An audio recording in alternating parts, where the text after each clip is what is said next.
Yeah, I've only had a gun pulled on me once in Oh, all my years doing well, this. that's one more than I want. Welcome to The Defense Never Rests with Morgan and Akins, your monthly dose of uncommon sense about all things legal and some that are not. Hi, everyone. Welcome to this episode of The Defense Never Rests. I'm your host, Megan Henry, joined by my co-host, Nate Bolander. Hi, Nate. Good morning, Megan. How are you? Good. It's Good. been a hot minute since you've been on. It has. Yeah, well, I've been busy. Yeah. I've, I mean, I've been, for our listeners out there, Nate's a new dad. mhm. If you can 2 see weeks. the bags under his eyes. Yeah. Oh, yeah. Actually, And this is, well, you can't see it here, but there's a changing table and a mobile. So I'm right in the makeshift nursery, which is wonderful. I will say you don't actually look tired. You look fine. Oh, thank you. Yeah, well, You look very well rested. We're both dragging. Yeah, I do help overnight. I promise. Ask Al. I believe it. Yeah, good. I believe it. I mean, I will say, those first few weeks it's just a fog, but it's a nice fog. Yep. I'm used to going, as you know, we've been friends for a while. I've been used to going to bed at 8:30 or 9, and I have the late night shifts, and now I'm up till 1. So it's adjustment. I know I haven't seen 1 o'clock in 5 years. So Well, now I have. I will say I found when I had my daughters were newborns, like I remember that 4 a.m. time was always like the quietest, loneliest time. Although like 4 a.m. for you, I think that's like not an unusual time for you to be awake. No, I would rather we reverse this and we get up at 2 or something, but we haven't worked out our system yet, so we'll get there. Yeah, but anyway, we're not here to talk about babies, although we could. But today we're joined by Howard Silverstone, who is a forensic accountant. He's an expert we both have used multiple times over our career, and he's just like a great guy. And he makes accounting more interesting than I think. Well, I think for Howard accounting is very interesting, but he makes it interesting for the rest of us. Yep. Yeah, tremendous expert, really nice guy, British accent, which I think lends credibility to anyone once they open their mouth. It's like people want to listen more. So it's really just good. Lovely. Yep. Just lovely. So we're having him on to talk about, his career and, when you should hire him or someone like him. So with that, let's bring him in. Good morning, Howard. Thank you so much for joining us on The Defense Never Rests. I'm so happy to have you. Good morning. Thank you. It's great to be here. And for our listeners, Howard, I've known you for a long time when on cases. I think like I was like a very green attorney, and I think my partner I worked for hired you in that case, and I was on the first phone calls with you. I had no idea what I was talking about, but you made me feel like I did. Yeah, I think we met before the decimal point was invented. Maybe. Perhaps. But for our listeners, you're a forensic accountant, and you get pulled in as an expert in a lot of litigated files and probably pre-litigated files to help with, I want to say the numbers portion of the damages sometimes. But before we like dive into that, because I really want to get into later in this podcast, like what is a good time to pull in someone like you into a case, pre-suit, post-suit, whatever it may be. But before we get into that, I always like to know, from my guests, how and why they got to where they are. So, you're an accountant. Like, were your parents an accountants, or was it just like, it just something you fell into? How did you end up there? So my parents both left school at the age of 13. They grew up in the 1920s in England, and because of family circumstances, I mean, they both had to leave school 13 years of age and go out to work. So they never, and really no one in my family had any. I was actually the first one in my family to even go to college. So it was, but I think it started when I was about 10. I'm ashamed to admit it in public, but I think I wanted to be an accountant from the age of 10. I had to take some written test at school, and you had to talk about what you wanted to be when you grew up. And I was always good with math and numbers. And I just, by instinct, I talked to my parents and I said, well, what can I do with math and numbers? And they said, well, you could be an accountant. So I wrote in this essay, I wanted to be an accountant. And I stuck with it until my teenage years, when I got derailed a little bit and decided that I wanted to be like a lot of my friends, a rock star. and started writing songs and getting into the music business. And my dad sat me down and said, well, what are you going to do when you're 30? So not realizing that, Mick Jagger and Keith Richards would still be doing it at 80, but back then, by the time of 30, you were washed up. And I said, well, I suppose I'm still going to be an accountant. So a lot of my friends went off and actually became rock stars. Really? Yeah. And I decided to go into the accounting world. And then my brother had moved to the States in the 70s. So I had come for a couple of visits and loved it here, and found out that the accounting firm I was with in the UK had a huge operation in the US that just happened to be headquartered in Philadelphia. Mm-hmm. So I applied for a transfer, and they said, yeah, no problem. We'll send you over for a year. And that was 36 years ago. I never went back. But really, when I first came over here, I'd only been here a few weeks. And because it was beyond the accountant's tax season in May, they didn't have a lot of work for me. And one day someone came along and said, do you have any experience in construction accounting? And I said, yeah, I have loads of it. Mm-hmm. And they said, great, go downstairs and talk to our partner in charge of our litigation support department, as it was back then. And he said, can you be on a plane Sunday to go to Dallas? And I spent the next 2 years going back and forth to Dallas, investigating a construction company that had gone bankrupt, and an insurance company, a surety company, was left holding almost $100 million in bonds. And we had to investigate what happened to the money and everything. And I was like, wow, I've discovered something I really like. And I never went back to regular accounting. Yeah, well, when you explain it like that, it sounds much more interesting than than I think how like the general thought of accounting is, especially in like the public accounting sector when you're auditing businesses or whatever. You just made it sound more interesting. Well, as I always tell people, in the business we're in, because ultimately we're writing reports and may have to testify, I think you have to have the personality that you can do that you can speak publicly and whatever. And I've always told people, if you want to know the difference between a regular accountant and a forensic accountant, just go to a cocktail party. And if you go to a cocktail party and someone's talking to you, and while they're talking to you, they're looking at their shoelaces, they're an accountant. But if they're talking to you and looking at your shoelaces, they're a forensic accountant, much more outgoing. Yep. That's a great delineation to make. I have a question before we continue. Just out of curiosity, when you visited your brother and decided to stay, you said you really loved America when you visited. What about it made you want to leave England and come over for good? I think firstly, the Weather Channel. I was fascinated by the fact that I could watch the weather 24/7, But it was also, back in the early 80s in England, things were a little tough, politically and other things going on. And I just, my brother had been here a few years, and I think it was a much bigger space.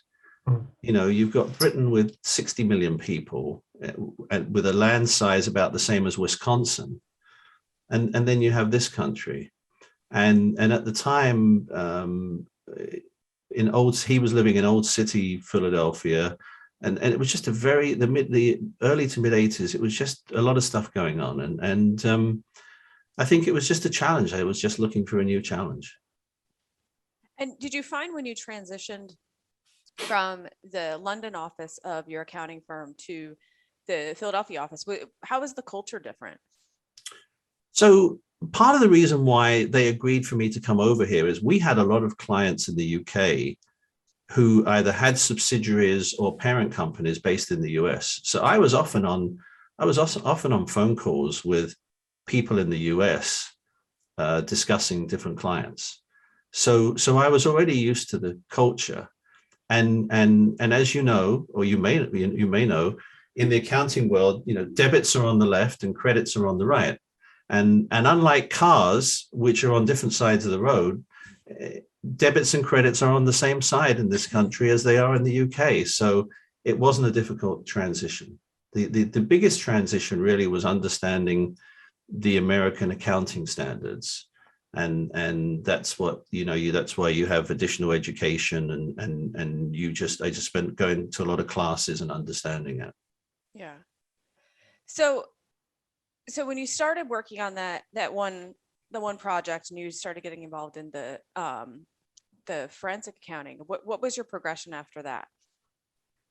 So we were the accounting firm I was with, we were the first accounting firm in the country to offer those services where accountants would work with lawyers either before litigation or during litigation, doing fraud investigate. Back then it was, back in the 80s, there was a tremendous amount of corporate fraud and just big situations where money was missing. And that's really where we first got started. And so the progression really was doing a lot of those construction investigations with construction companies going down all around the country. Then in the middle to late 80s was a lot of banks going down all around the country with the savings and loan crisis. Mm-hmm. So we were hired by insurance companies, but also by the government to find out, like, where's the money going? Why are these banks going down? And then you get in the progression is you get to meet the lawyers who are handling it outside of the corporate world. So if it's going to trial, the lawyers will handle it. And that's where we started making the relationships with the lawyers and people starting to realize that there's other things that we have skill sets as experts that we can assist with. Yeah. That was one of my questions is going to be who hires you, and you kind of answered it there. It's insurance companies and the government. But have you been involved in, I assume, given your answer, you've been involved in criminal investigations as well, and seen the folks you're investigating be walked into a courthouse or walked out of their house with handcuffs? Yeah. We get hired by literally anyone. Mostly these days lawyers, either both plaintiff and defense lawyers in all kinds of litigation. But from the corporate world, I've given testimony at grand jury on behalf of the FBI. We did an investigation where someone stole money, a substantial amount of money, and I had to present that in front of a grand jury. And the guy denied it. We worked for it on months, worked through Thanksgiving weekend one year. And the morning of the trial, he pled guilty. And the judge threw the book at him. The judge said, you would have had a lesser sentence, but you have had the government spend a lot of money when you could have admitted this months ago. Yeah. So, And in fact, the very, very first, other than this construction company in Texas, the very first criminal investigation I did was a savings and loan where a bank manager, 21 or 22-year-old bank manager, had stolen $500,000 and signed a confession. And the bonding company, they had a fidelity bond, and the bonding company said, before we pay this claim, we'd like you just to check it out, make sure the numbers add up and that we're not overpaying. And the partner in charge of it, I was 25 years of age at the time, he said, I want you to interview the bank manager. He said, he's about your age and I think he can relate to you. And literally I went in with a blank piece of paper and just started talking. And I said to him, did you sign this confession? And he said, yes. He said, I just realized, the gig was up. I said, and you took $500,000? And he was actually in my office. He was sitting in my office and he kind of looked around like this. And he said, well, between you and me, he said, based on what I've spent, I think it might be more. And that's why I never went back to regular accounting, because that to me was just, that's what gets the adrenaline flowing when you have something like that. That's pretty amazing interrogation skills. 2 questions. You should be hired by the FBI itself, because in 2 questions you uncovered the whole thing. He just wanted to be, once it was discovered, he just wanted to move on and face whatever. And I think he knew that he wasn't going to face any charges from his employer, because back then the savings and loans were primarily localized and a lot of older members of the community. And I think the mindset was, if word gets out, people will start physically taking their money out, even though we all know that's not how it works. So they didn't press charges against him. They came to agreement where he would pay them back over time. And that was it. But I think, yeah, he just wanted to be done with it.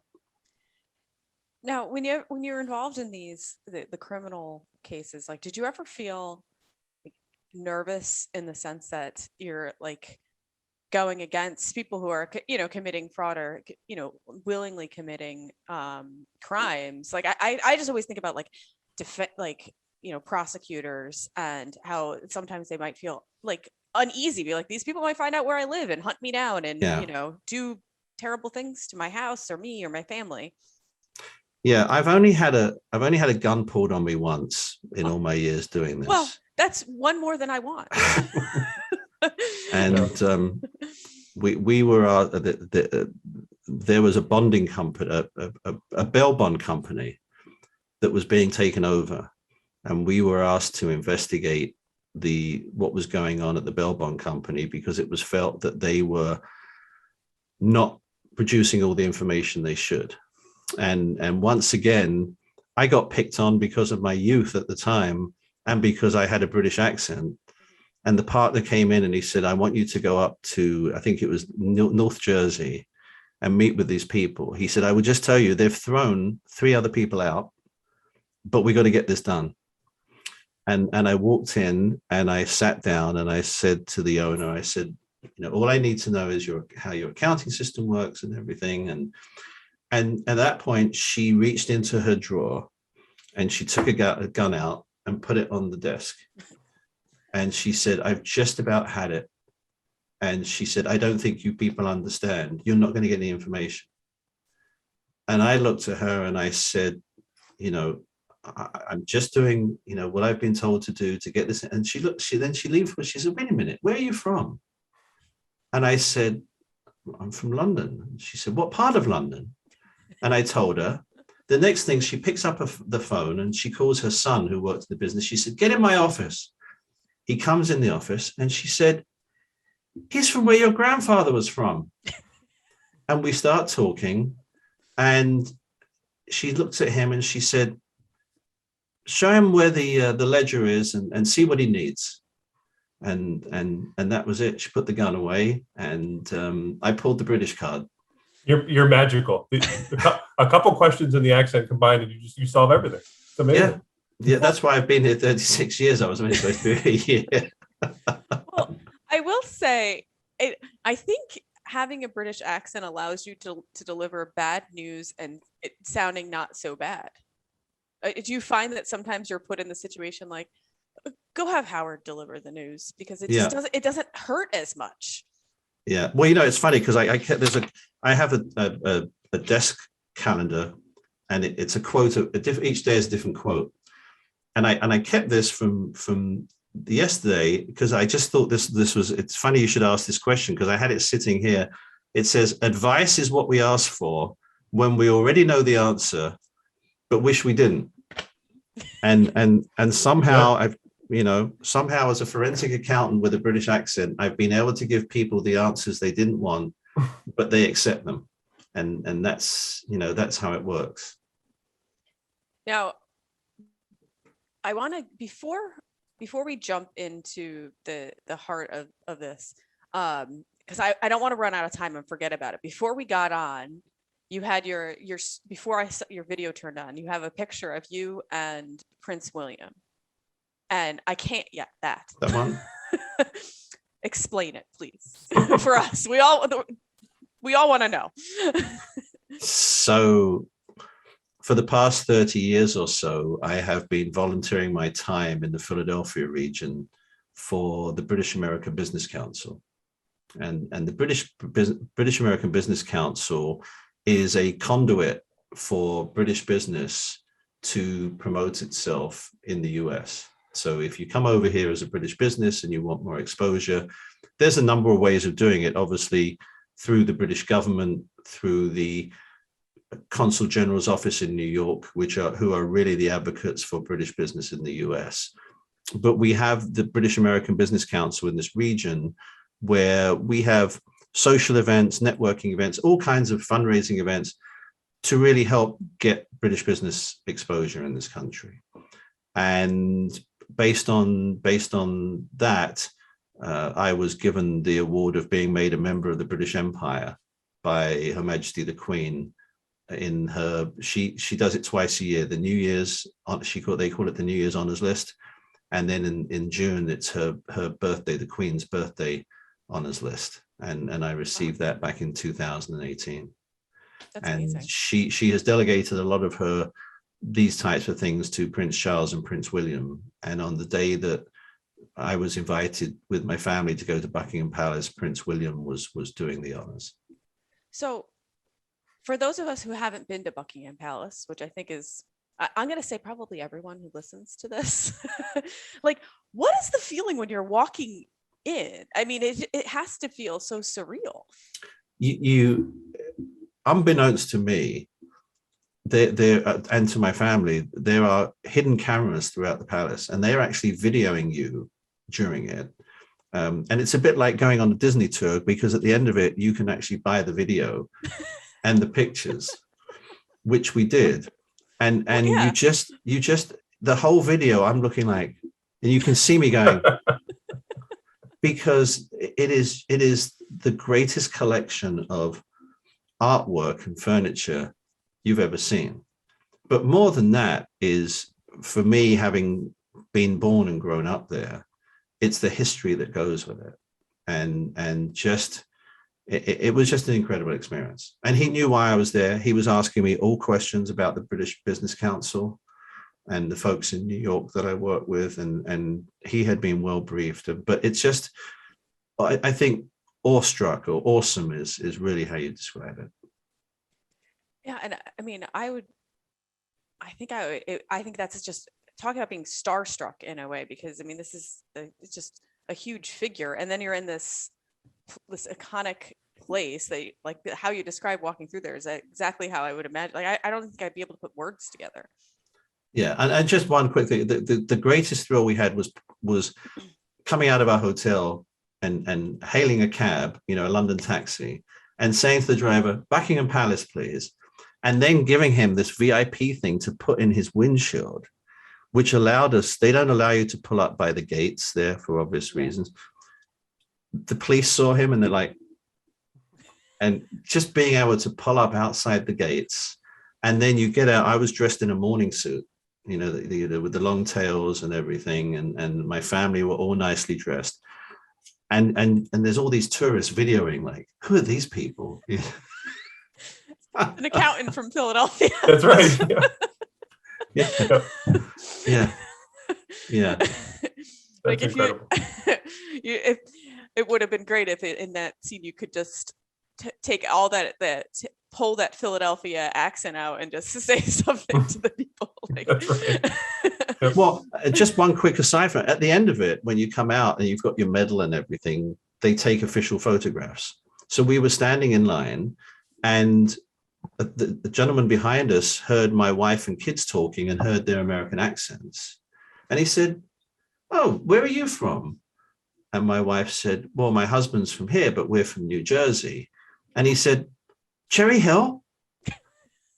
And she's like, "Yeah." And it turns out he worked in London for an American bank that was had business in Cherry Hill. And that was the only town in New Jersey that he knew. Wow. Well, Wow. Yeah. Side note, I didn't realize we were neighbors. I'm in Voorhees, so we could have done this together. So before, actually, I wanted to ask you this too. So did you met your wife while you were living here? So she's American? Yes. Okay. And how often did you travel back with your kids and your family to London? So years ago, I would say several times a year with the kids, when fares were, $299. But sadly, 9/11 came along and that changed the landscape. And then my father passed away, and then my mother moved over here. Okay. So we go back less and less. We had been going back like once a year, until COVID came along. But I Yeah. gotta be able to maintain this accent somehow, so I have to go back at least once a year. Yeah, you got to keep it going. You can't lose Yeah. it. Let's get into the meat of it, though. When we're all in litigating files, and we have a lot of people in claims listening to this podcast. So, what is your recommendations, or what advice would you give to a claims handler or an attorney handling a case pre-suit or while it's in suit, of like when do we want you? Like, when is the best time to bring in Howard? Yeah. Well, I tell everybody, and again, it doesn't matter if you're a claims person, if you're defending a case, or even if you're a plaintiff lawyer asserting a case. I always recommend to people that they get an expert involved, as I call it, sooner versus later. Mm-hmm. And because I believe in the long run, and practice has shown over the last 35, 36 years, you're actually going to save money doing that. People think, well, if I'm going to hire someone, they're going to be on the clock, it's going to cost me a lot of money. If you don't get them involved early, and you don't have the requisite information and documentation, the expert's going to be doing a lot more work than they may necessarily have to, because they don't have that stuff. Mm-hmm. So getting someone involved early allows you to anticipate, based on what the claim may be, what documentation should I have, what information, getting your ducks lined up, so that down the road, because unfortunately we get a tremendous number of calls when discovery is either closed or closing.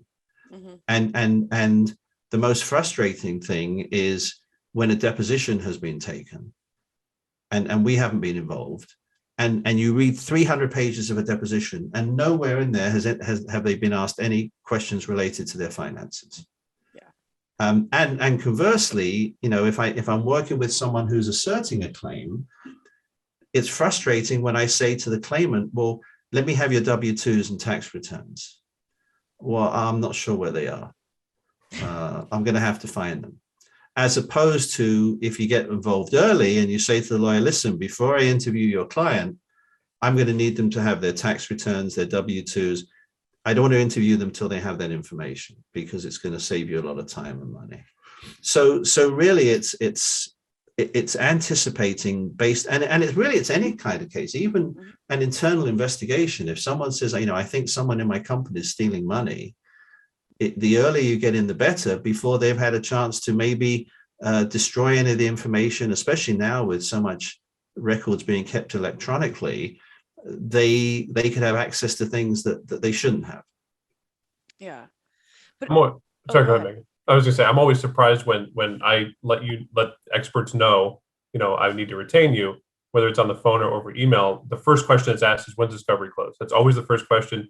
After conflicts, you clear conflicts and then you get to discovery. And when I say, a year and a half away, the surprise with experts is always funny to me. Like, why would I call you for the first time, with 2 weeks left in discovery? But I think, like what you said, Howard, some people wait a long period of time, which probably isn't the way to go. And I will, to back up what you said completely, having an expert on board when you do written discovery, depositions, et cetera, and giving documents to that expert as you're going throughout the course of the case, they will notice things sometimes that I haven't noticed. They'll compare two sets of tax returns from 5 years ago and 2 years ago and say, did you notice this?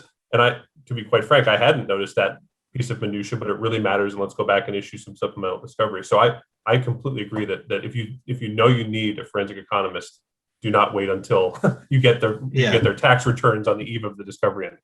Yeah, and it applies really, as I say, it applies to any expert. And you're right. Like, if I get a phone call and someone says, if someone calls me February the 9th, and they say, well, your report won't be due until June of 23. The first thing I say is, oh, thank you, because that lets me ask for the stuff that I really want.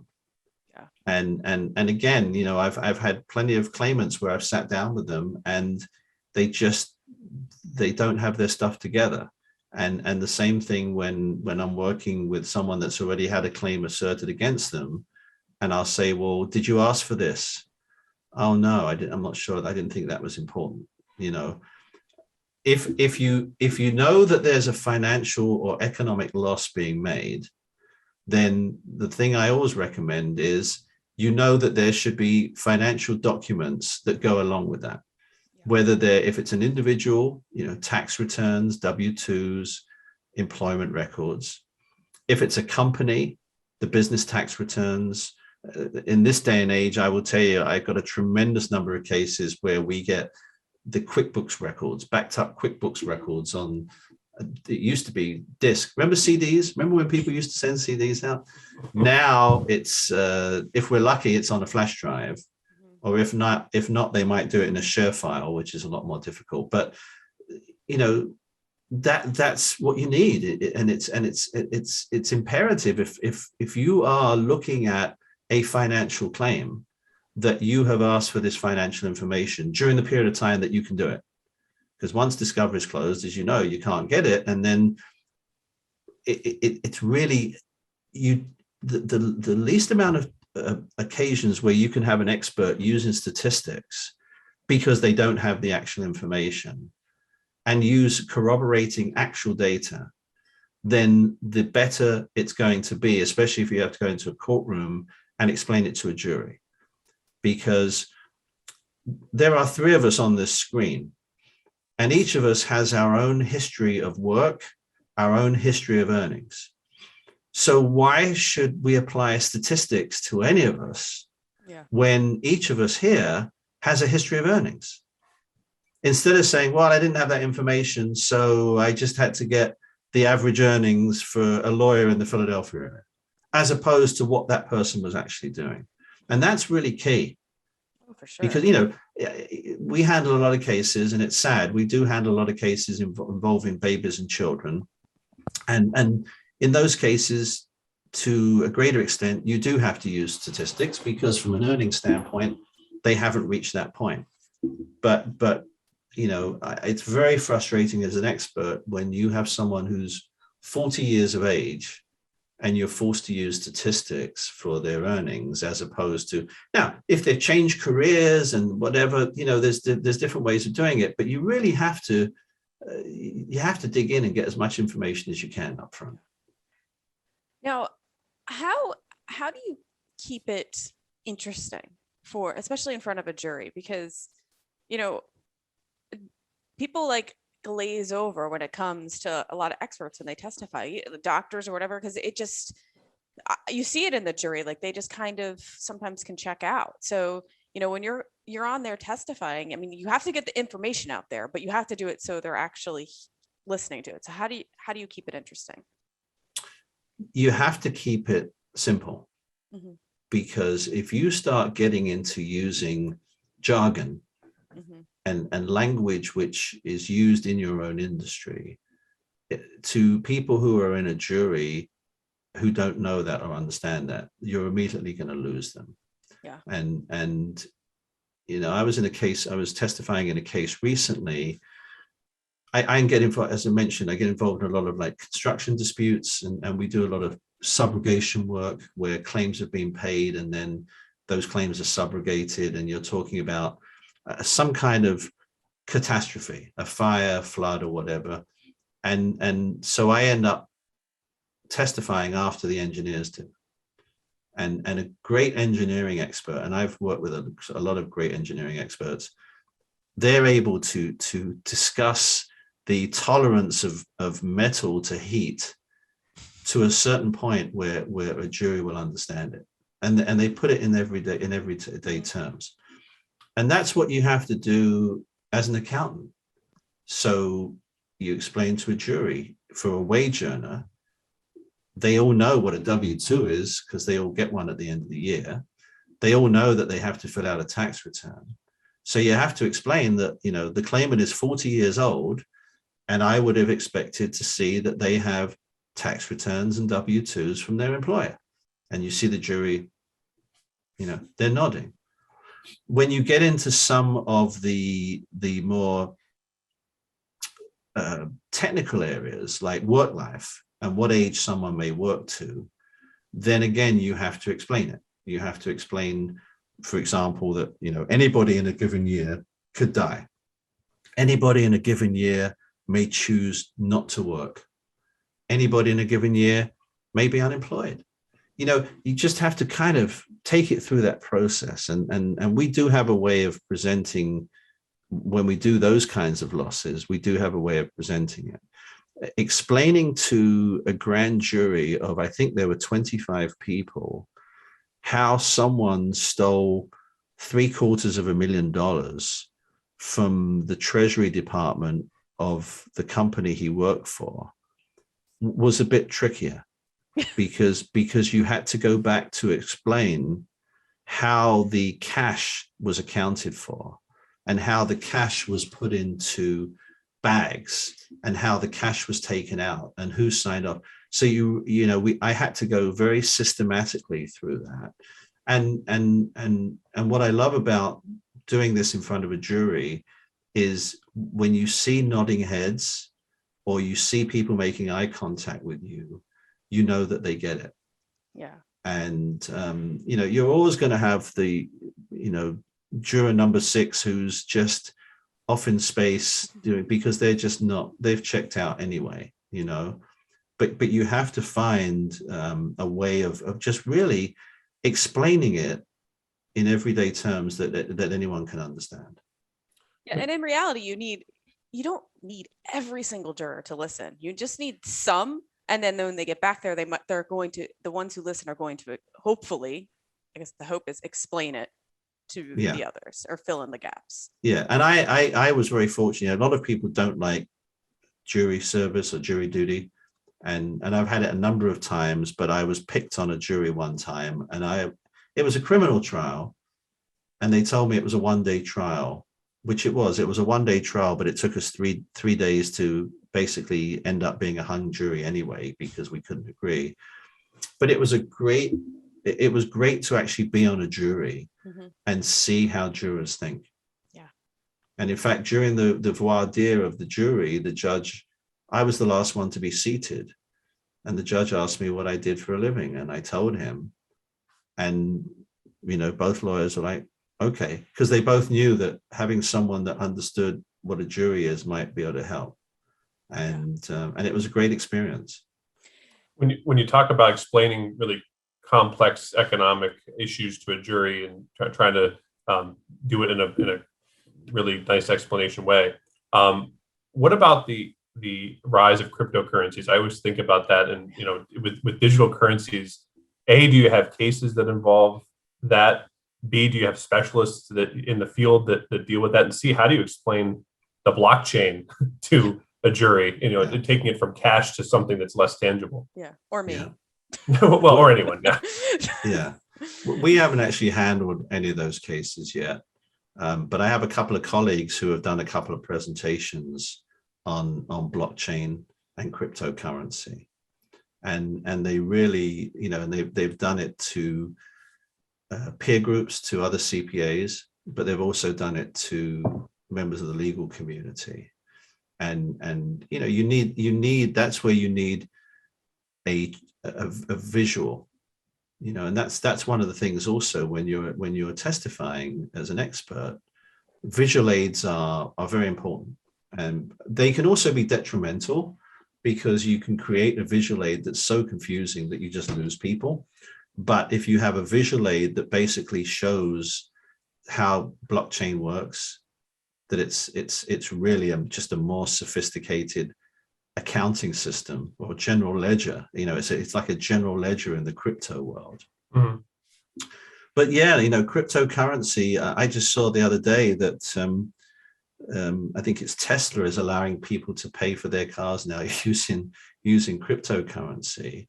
And when you see that the Staples Center in LA has been renamed the Crypto.com Center, it tells you that there's a lot of money floating around. And we haven't seen a lot of litigation yet. We haven't seen a lot of fraud investigations yet. But I would suspect that a couple of years down the road, we're going to, because it's in the same way as when personal computers, I'm old enough to admit that I remember the advent of personal computers, and because I started off in the accounting world before there were any. And once personal computers came along, and once computerized accounting came along, guess what followed? people getting into those systems and stealing money because the people above them didn't understand how to better control them. And I think we're going to see that and in fact, I saw one of your previous podcasts where you were talking about the cannabis industry. Mm-hmm. And that's just to kind of go off a little bit here, but that's another area where I've been writing and speaking a lot lately, is because I'm concerned that this is a relatively new industry. It's a cash industry. And there are a lot of people who are getting into it because it just sounds so great, but they may not yet have in place the controls they need to control the cash and to really do the due diligence of the people who are investing with them. Or similarly, the investors don't really know who they're getting into business with. And we're starting to see some litigation now, and I think that's another industry. But again, if it ever went into a courtroom, you're going to have to really explain to a jury what's unique about that industry, because it's a cash industry, because of the dichotomy between federal and state rules, that it's still illegal at a federal level, that you can't really bank with a bank. That's why you're using cash, and so it's kind of the other side to crypto, because crypto is so sophisticated, mm-hmm. whereas the cannabis industry has gone back to the basics of we're using cash. So there's a lot of industries which you just, when you get into a courtroom, you've got to use visual aids, and you've really got to be able to explain it in a way that everybody can understand it. Now, and I'm glad you brought up the cash industry aspect, because that has to be a challenge on your end if you're dealing with a company that runs on cash, and things can just not be there if it's cash isn't always tracked. So when you're faced with that must be a bigger challenge too for you. Yeah, and that's the thing, as we always say, to use an old expression, cash is fungible. So, and that's the problem with it, because it can turn into other cash, and it can turn into a lot of things very quickly. There's an old story with the IRS as part of its audits of pizza places.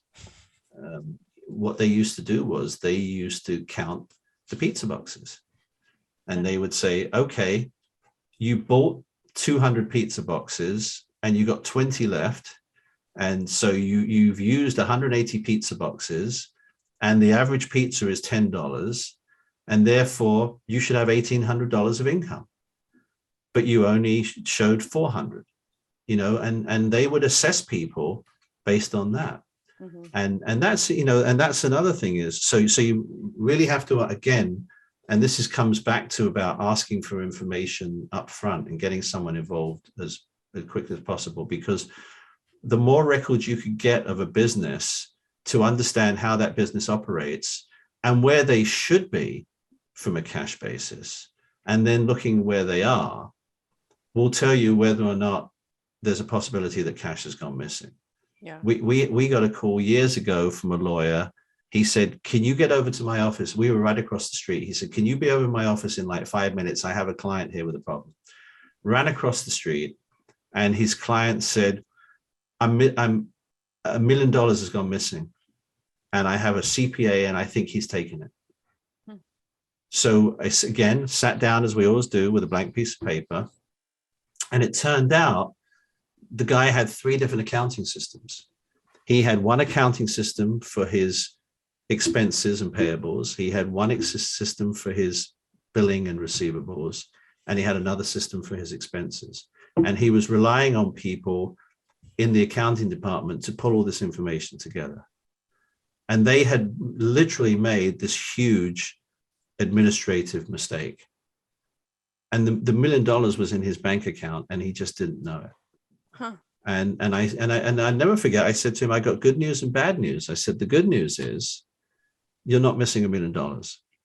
The bad news is you're going to have to invest some money in your accounting system and pull all this stuff together. Yeah. So, there's different ways of looking at it, but, there's benchmarks and other things, but it is very difficult but again, it's reliant on the sooner versus later. The sooner you can get in to look at a situation where you think there may be a problem, the better you're going to be that you may have the records to look at it and do those kinds of metrics where you can see, is there money missing? Is it possible money's missing? How could they have done it? And do you find in your experience that you've seen more issues pop up with like less sophisticated operations, or does it not matter? And when I mean less sophisticated, I'm kind of going off of when you just discussed at that one meeting that this guy had three different systems working. Yeah. I imagine, like, in my mind, I imagine it's easier to say steal from a company if there's not as many checks and balances in place. Yeah, I mean, if you don't have the checks and balances in place, then you're going to open yourself up by definition. Yeah. The reality is, I'm also a certified fraud examiner, and the Association of Certified Fraud Examiners produces this report every 2 years that's called the Report to the Nations, and it's basically a report on white collar crime.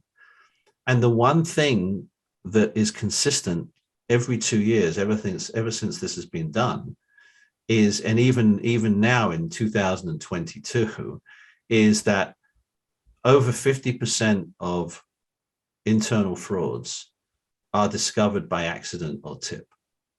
Mm-hmm. So you can have the best controls, but there are always going to be people that will circumvent those controls. And there was a banking convention a few years ago, which I always quote from.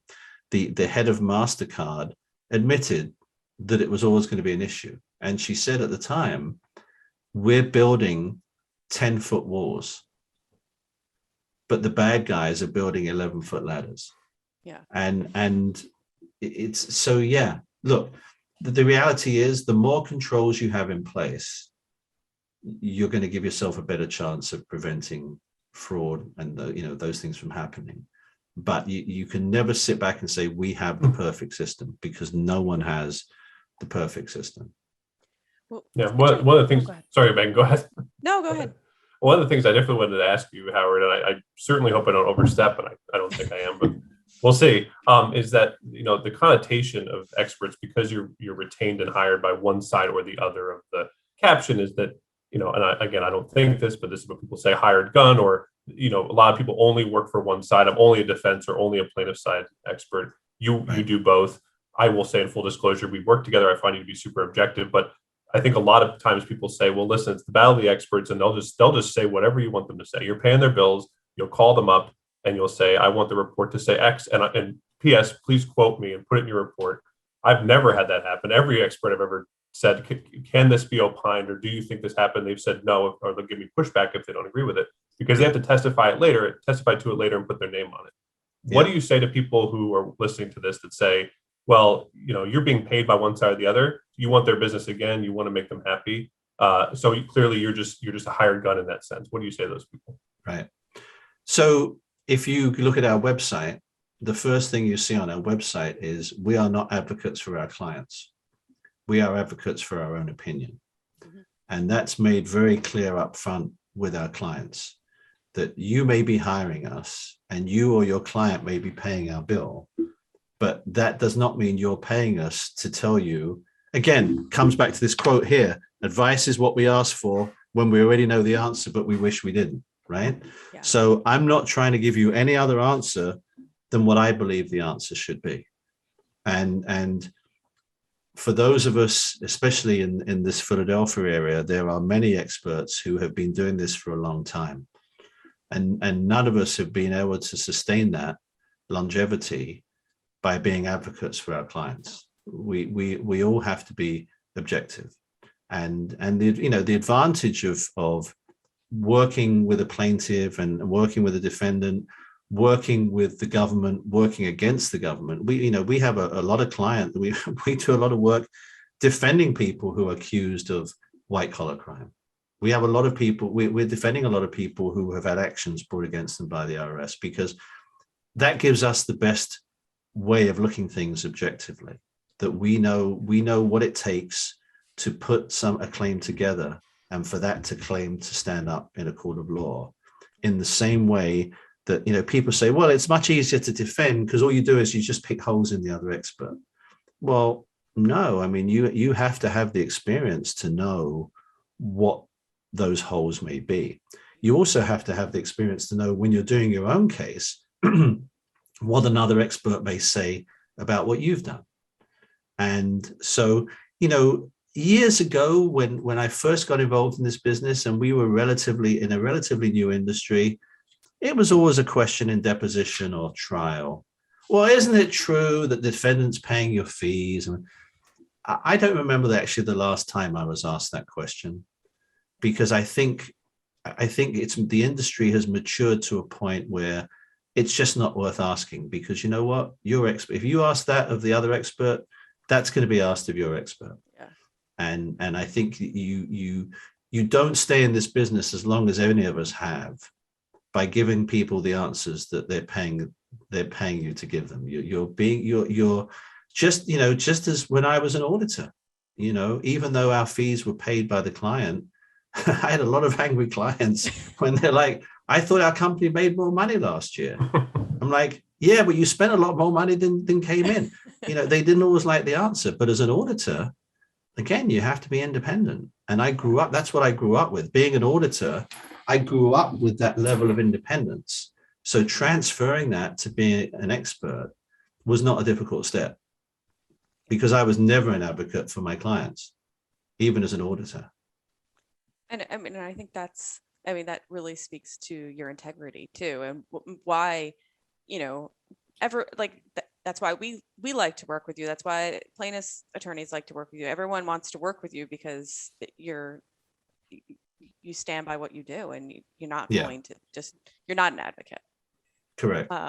So we are just about out of time, but I wanted to ask you one final question. At the beginning, we had talked about, how you got into accounting. But if looking back, if you had to do it all over again, would you stick with this path, or would you maybe veer course and try that rock star path for a little while and, see where it took you? Yeah, I think I would have gone into having realized that there's only a certain period of time that I could have made it as a rock star.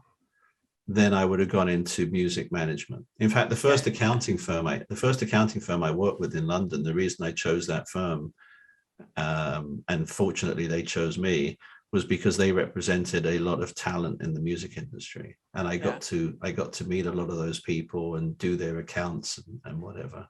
Oh. So, we're all clever with hindsight. I love what I do. I don't think I would ever change that, in terms of if I could go back and change it. No, I love this. It's every case. Again, I'm going to say it starts like this. Yeah. But then so does every good song. So this, and I've still got time. I could still write that one hit record. You never know. Yep. There's always time to do this. Yeah. And I have a quick follow-up on that. Are you willing to share? You said some of your friends went on to be rock stars. Are you willing to share who they are? Are they people we would know? No. You probably wouldn't know them. Okay. Yeah. Okay. Please leave it at that. Okay. You may have seen them. You may have seen them on TV. Okay. But you may not know them. Yeah. Okay. Okay. Okay. Well, I will not ask you. This is clearly a clandestine topic. I will leave it at that. Yeah, and unfortunately, one of them is a Tottenham Hotspur supporter, so I don't want to give him any mention. No, don't name drop him on this, please. Thank you. Well, Howard, I appreciate you so much coming on, but why don't you let our listeners know where they can find you? Should they need you or have any questions that we might have some people in claims that might want to throw some questions at you before they retain you. I appreciate that. Our website is Forensic Resolutions. I always have to say it's a plural, forensicresolutions.com. Okay. And if I was to tell you how many times when I've told people I'm a forensic accountant and they say, do you deal with dead people? But hopefully after this, people will know that we do more than do the investigation of dead people. You do work with dead people in a way, not maybe the cadavers at the morgue, but you do work with them in some capacity. Well, yes, not with them, but maybe you look at their numbers, their finances. Right. Yeah. Well, thank you so much for coming on this morning. Thank And, you. I always appreciate talking to you. It's just always a pleasure. So thank you so much. Yeah, thank Thanks, you very Aaron. much. Thanks for fun. Thank you.